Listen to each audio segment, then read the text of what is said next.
हाँ जी, तो कैसे हो आप लोग। मैं आपका नीलेश पिया बहुत बहुत स्वागत करता हूँ इस यूट्यूब चैनल पे। दोस्तों, आज की इस वीडियो में हम लोग सॉल्व करेंगे जो यूपी बोर्ड का 2023 में बोर्ड एग्जाम हुआ था, उसमें हिंदी का जो पेपर था जिसका कोड था 801 डीसी उसको। जी हाँ मेरे दोस्त, ये प्रीवियस ईयर पेपर है क्लास 10th यूपी बोर्ड का।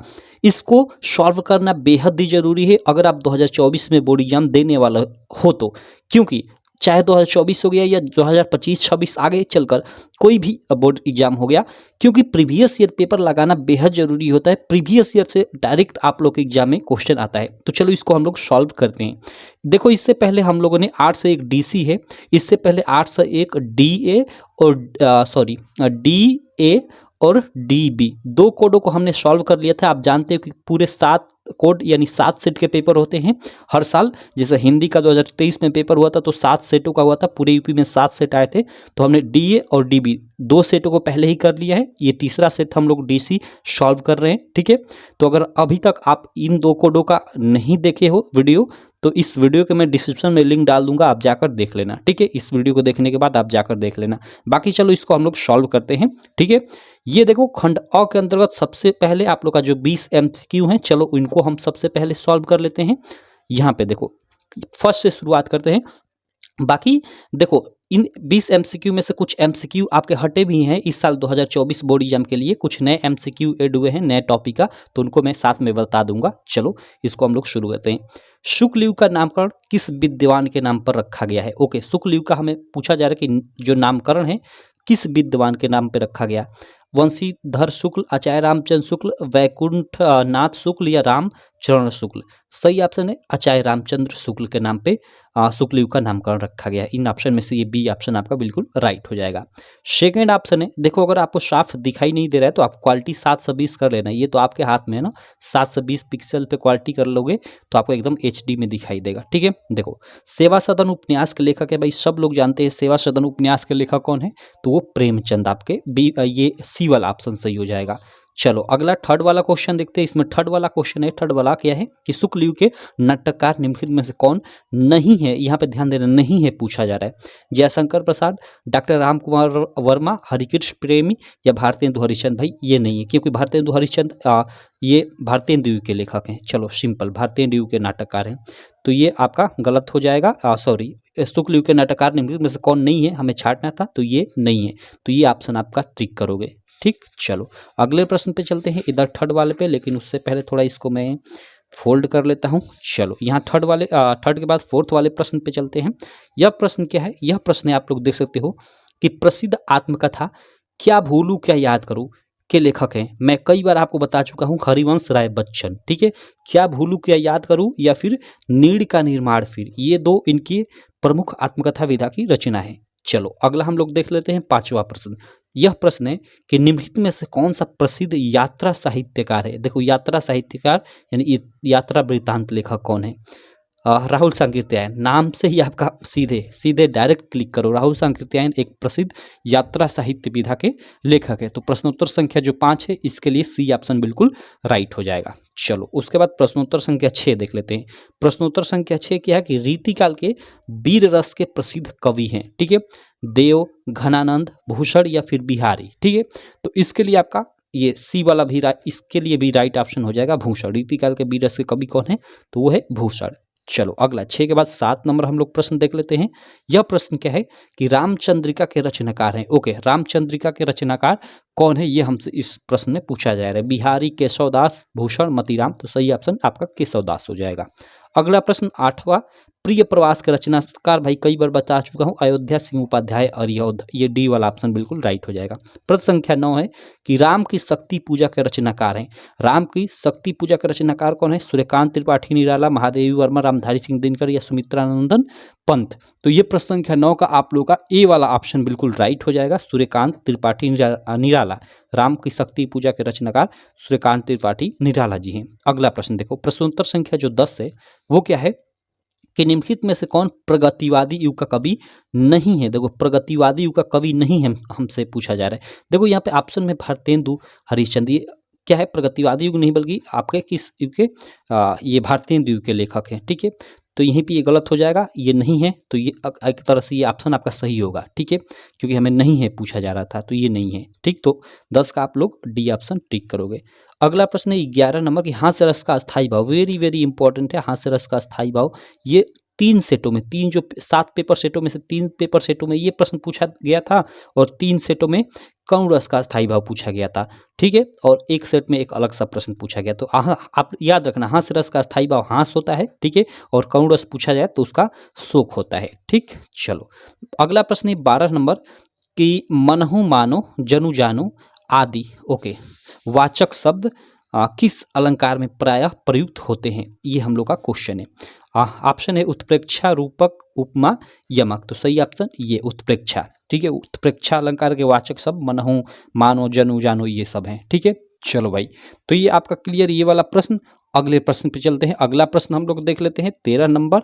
देखो यह क्या है कि लिखत लोहित लेख, और देखो यहाँ कामा है, डूब गया दिनमणि आहा, और फिर ये लाइन खत्म। अगली लाइन व्योम सिंधु सखी देख, और कामा यहाँ पे देखो तारक बुद बुद दे रहा। अब यह इस पंक्ति में हमें पूछ रहा है कि उपयुक्त पंक्तियों में छंद है। अब देखो यहाँ पे अगर आपको इसका मतलब भी नहीं समझ आ रहा है तो अगर थोड़ा सा दिमाग लगाओगे तो आप पकड़ लोगे। अगर आपको इस लाइन का क्या मतलब है कुछ नहीं आपको मालूम है, ठीक है, केवल ये चीज मालूम है कि रोला में 8 चरण होते हैं और जो सोठा होता है उसमें 4 चरण होते हैं, बस आप कर लिए काम। और बाकी क्लास 10th में केवल रोला और सोठा आता है, दोहा और बरवय आता ही नहीं है, तो इसका ये एग्जाम मतलब यहाँ क्वेश्चन दे ही नहीं सकता। तो इन्हीं दोनों में से कोई एक होगा। तो अब रोला होगा कि सोठा होगा, तो सिंपल। अब इसमें आप मात्रा भी गिनकर पता कर सकते हो, लेकिन मात्रा छोड़ो, यहाँ पे आप सबसे पहले आप देख लो ना कि कितने इसमें कितने चरण है इसमें, ठीक है। तो देखो यहाँ पे लिखत लोहित देख, सॉरी लिखत लोहित लेख, और यहाँ पे कामा है, यानी ये पहला चरण हो गया। फिर कामा के बाद ये देखो एक यहाँ पे डूब गया दिनमणि आहा, तो ये दूसरा चरण हो गया। और फिर ये लाइन खत्म, ये सेकेंड लाइन यहाँ से स्टार्ट हो जाती है कि व्योम सिंधु सखी देख, तो ये आपका थर्ड चरण हो जाएगा, क्योंकि यहाँ कामा है। और यहाँ पे देखो ये आपका फोर्थ चरण हो जाएगा। यानी 1 2 3 4 चरण होते, 4 चरण इसमें है। और 4 चरण किस में होते हैं भाई? सोठा में होते हैं, न कि रोला में। रोला में 8 चरण होते हैं। अगर 8 चरण होते तो यहाँ पे और इस प्रकार की पंक्तियाँ या इस प्रकार के हम लोग के और चार्टे होते, तो इसलिए ये सोठा का उदाहरण हो जाएगा। थोड़ा सा आप दिमाग लगाओगे तो आपका ये निकल आएगा इसका आंसर।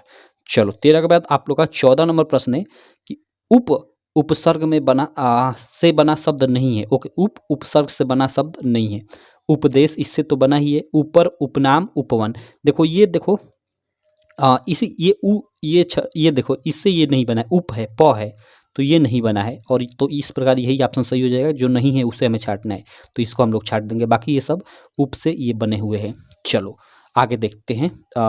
यहाँ पे देखो अगला प्रश्न, देखो अगला प्रश्न क्या है 15 नंबर की दैनिक शब्द में प्रत्यय। देखो प्रत्यय यहाँ पे आ गया। प्रत्यय आपके एग्जाम से खत्म कर दिया गया 2024 बोर्ड से। अब प्रत्यय से रिलेटेड प्रश्न नहीं पूछा जाएगा। चलो तो इसको छोड़ते हैं। अगला प्रश्न देखते हैं 16 नंबर। यह क्या है कि त्रिवेणी में कौन सा समास है? त्रिवेणी में हमें समास पूछ रहा है। त्रिवेणी यानी 3 वेणियों का समूह, यानी ये क्या है? संख्या बोधक है, तो वो द्विगु समास हो जाएगा, ठीक है। और द्वंद्व समास क्या होता है? जैसे माता पिता जिस बीच में हाइफन आ जाता है, ठीक है, उसमें द्वंद्व समास होता है। चलो आगे चलते हैं। प्रश्न संख्या 16 के बाद 17 नंबर। निम्नलिखित में से गंगा का पर्यायवाची नहीं है। देखो हमें नहीं है छाटना है। भागीरथी, कालिंदी, सुरसरिता, देवनदी।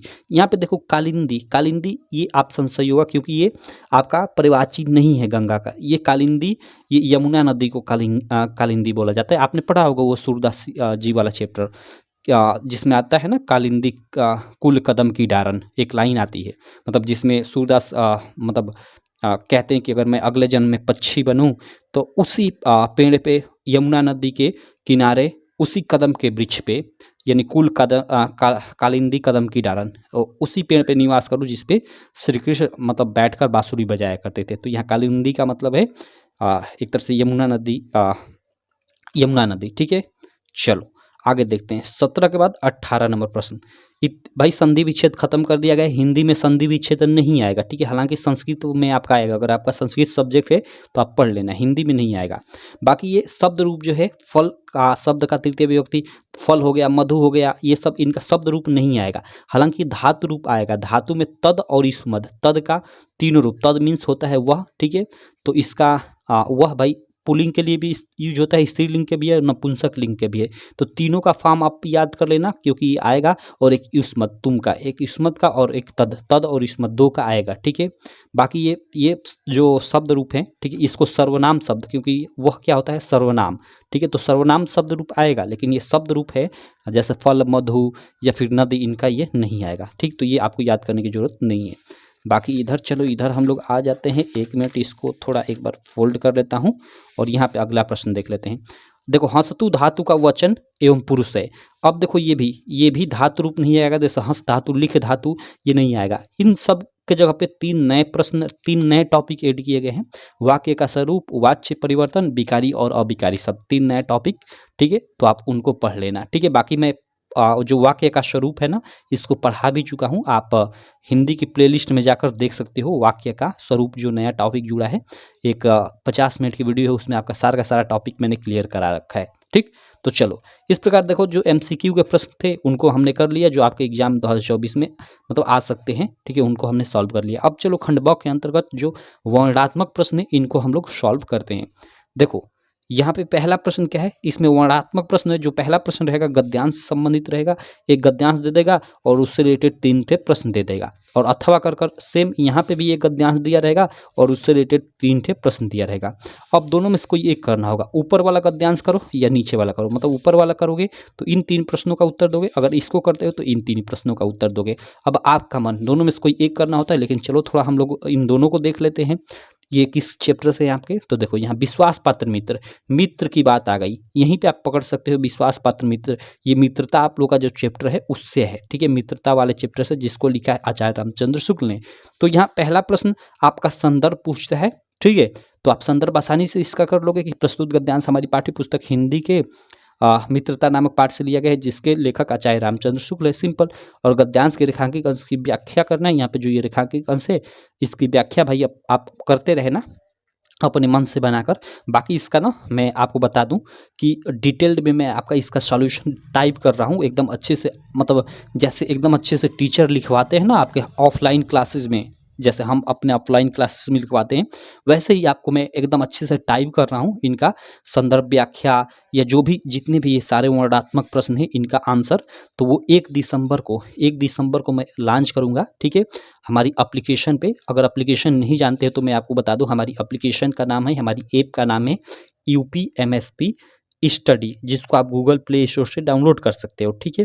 इस पे आपको 1 दिसंबर को मिल जाएगा सारा का सारा, और सातों सेट, हिंदी के सातों सेट, मैथ के सातों सेट, सोशल साइंस के सभी सब्जेक्ट के सातों जो प्रीवियस ईयर पेपर सेट थे, सभी मिल जाएंगे विथ सॉल्यूशन, वीडियो के साथ साथ PDF सॉल्यूशन भी मिलेगा, जिससे आप जल्दी से, क्योंकि वीडियो देखने में आपको टाइम लगेगा एग्जाम टाइम में, इसलिए रिवीजन नहीं हो पाएगा। तो PDF से आप आराम से आप मतलब रिवीजन कर सकते हो, 1 घंटे में एक पेपर को सॉल्व आसानी से कर सकते हो। तो आप जरूर बैच ज्वाइन करना, ठीक है। बैच का नाम शायद मैं लक्ष्य बैच रखूं, ठीक है। तो 1 दिसंबर को लॉन्च होगा। बाकी चलो इनको हम लोग ऊपर सॉल्व कर लेते हैं। तो ये समझ में आ गया आपको, संदर्भ रेखांकित अंश की व्याख्या आप करते रहे ना, एक ये प्रश्न पढ़ोगे तो इसका आंसर आपको मिल जाएगा। बाकी ये अथवा वाले में ये आपके देखो किस चैप्टर से, इसको देख लेते हैं। दूसरी बात जो इस संबंध में विचारणीय है वह यह है कि संस्कृति अथवा सामूहिक चेतना ही हमारे देश का प्राण है। देखो, संस्कृति की बात यहाँ पे की जा रही है, अथवा सामूहिक चेतना ही हमारे देश का प्राण है। यहीं से आप अगर आप पकड़ लियोगे तो अच्छी बात है, नहीं पकड़े हो इस गद्यांश को तो मैं आपको बता दूं, ये जो आपका भारतीय संस्कृति नामक चैप्टर है ना, एक गद्यांश में, ठीक है, यानी गद्य वाले पार्ट में, भारतीय संस्कृति, जिसको लिखा है डॉक्टर राजेंद्र प्रसाद ने, ठीक है, ये उनसे उस चैप्टर से लिया गया है। तो सिंपल इसका संदर्भ आप लिखते रहे ना, जो भी इस पे रेखांकित उसकी व्याख्या करते रहे ना, और जो ये प्रश्न दिया है इसका आंसर देते रहना। मैंने बता दिया कि ये आपके किस चैप्टर से है, ठीक है। चलो अगले प्रश्न पे चलते हैं। अगला प्रश्न यहाँ सेकंड नंबर आपका क्या रहेगा, जैसे ये गद्यांश था तो अब यहाँ पद्यांश रहेगा। मतलब सेकंड प्रश्न में आपका ये पद्यांश देगा, एक यहाँ देगा और अथवा कर एक यहाँ पे पद्यांश देगा, ठीक है। और दोनों से रिलेटेड 3 प्रश्न आपका पूछा रहेगा। किसी एक गद्यांश को करते हो, जैसे किसी एक को ही करना होता है, इसको करो तो इन 3 प्रश्नों का उत्तर दो, और अगर इसको करो तो इन 3 प्रश्नों का उत्तर दो, आपका मन। ठीक है, तो चलो इसको हम देख लेते हैं कि ये किस चैप्टर से हैं। बाकी इसका मैंने जैसा बताया कि पूरा डिटेल्ड में सॉल्यूशन अच्छे से संदर्भ व्याख्या लिखते हुए, सारे प्रश्नों का उत्तर लिखते हुए आपको 1 दिसंबर को हमारी ऐप पे मिल जाएगा, तो आप ऐप डाउनलोड कर लेना। बाकी अभी के लिए ऐप पे मैंने टेस्ट भी ऐड कर रखा है, आप टेस्ट जाकर दे सकते हो। वहाँ पे हमने एसएसटी का टेस्ट ऐड कर रखा है, यानी सोशल साइंस का हिंदी का टेस्ट ऐड कर रखा है, और 1-2 दिनों में मैं साइंस का जो टेस्ट है उसको भी अभी ऐड कर रहा हूँ, जल्द पब्लिक कर दूंगा। ठीक, तो चलो यहाँ पे देखो यह क्या है, यह है देखो, उधौ मन न भय उधौ मन न भय 10-20 एक हुतौ सो गयो श्याम संग को और आधे इस इंद्री शिथिल भई केशव बिनु। अब देखो यहाँ पे किस चीज की बात आ रही है, देखो ये ना आप सूरदास जी का जो पद नामक चैप्टर है, पहला ही शायद आपका चैप्टर है पद, उसी से ये लाइंस ली गई हैं।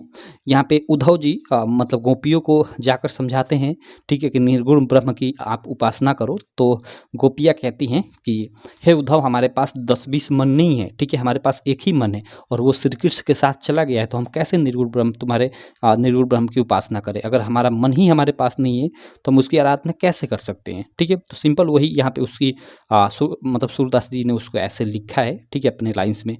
तो ये किस आपके चैप्टर से है? पद से। तो सिंपल इसका आप संदर्भ लिख सकते हो। संदर्भ कैसे लिखोगे भाई?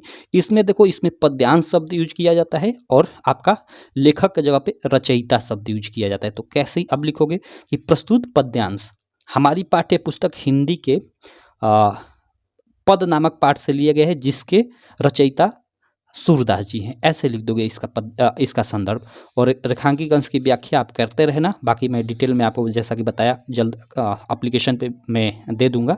ठीक है, ये प्रश्न इनको करते रहना। हम लोग अगले ये अथवा वाले पे चलते हैं। बाकी आपको दोनों में से कोई एक ही करना होगा एग्जाम में, इस बात को आप समझ जाओ। ठीक, चलो ये देखते हैं। देखो, ये विश्वत रेखा का वासी जो जीता है नित हाँफ हाँफ कर, रखता है अनुराग अलौकिक वह भी अपनी मातृभूमि पर, ध्रुववासी जो हिम में तम में जी लेता है कांप कांप कर, वह भी अपनी मातृभूमि पर कर देता है प्राण न्यौछावर। काफ़ी फेमस लाइन है। ठीक है, यह जो लाइन्स है ना, यह आपका स्वदेश प्रेम नामक जो चैप्टर है उससे ली गई है। ठीक है, स्वदेश प्रेम, जिसको स्वदेश प्रेम, चलो, जिसको लिखा है राम नरेश त्रिपाठी जी ने। तो ये राम नरेश त्रिपाठी जी द्वारा लिखित स्वदेश प्रेम नामक चैप्टर से। तो सिंपल इसका संदर्भ आप लिख ही लोगे, मैंने चैप्टर का नाम बता दिया तो।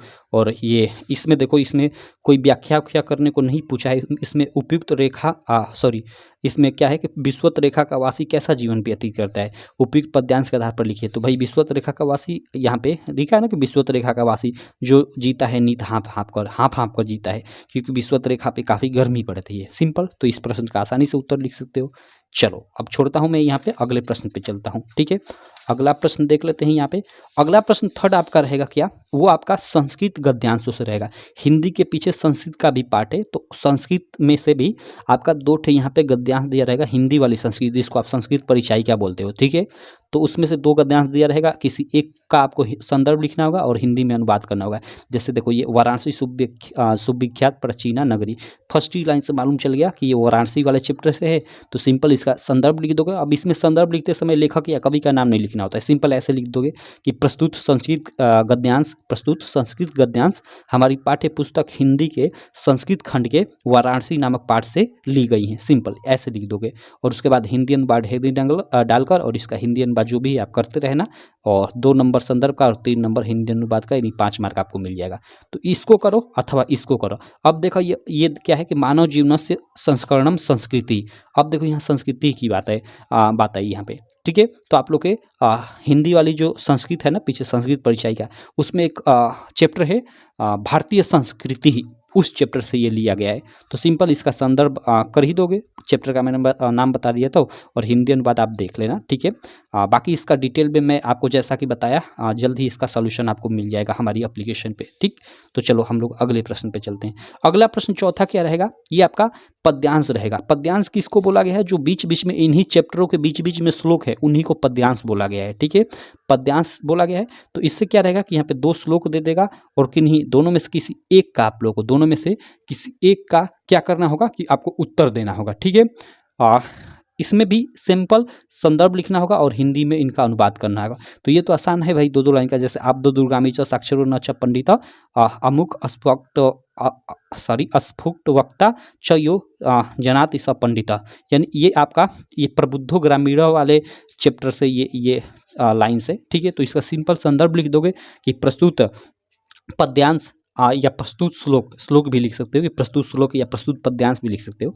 प्रस्तुत पद्यांश हमारी पाठ्य पुस्तक हिंदी के अब जो भी इसका चैप्टर है भाई, इस चैप्टर का प्रबुद्धो ग्रामीण वाले चैप्टर से आप दो दुर्गामी च न साक्षर, हाँ ये उसी से है। ठीक है, तो आप लिख दोगे कि प्रबुद्धो ग्रामीण नामक पाठ से उद्धृत है या पाठ से ली गई है, ऐसे लिख दोगे और इसका हिंदी अनुवाद जो भी है कर दोगे तो यहाँ पे 5 मार्क आपको मिल जाएगा। और अथवा कर ये है तो आप इसको करो या इसको करो, आपका मन।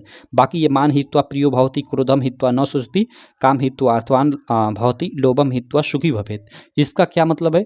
तो इसका मतलब ये है कि मनुष्य अहंकार को छोड़कर प्रिय हो जाता है। ठीक है ना, मान हित्वा यानी मान को यानी एक तरह से अपने अहंकार को छोड़कर मनुष्य क्या हो जाता है? प्रिय भवति, प्रिय हो जाता है। क्रोधम हित्वा न सोचती, और क्रोध को छोड़कर वह सोचता नहीं है। ठीक है, या शोक नहीं करता है। ठीक है, काम यानी एक तरह से कामना को, अपनी इच्छा को छोड़कर मनुष्य क्या हो जाता है? धनवान हो जाता है।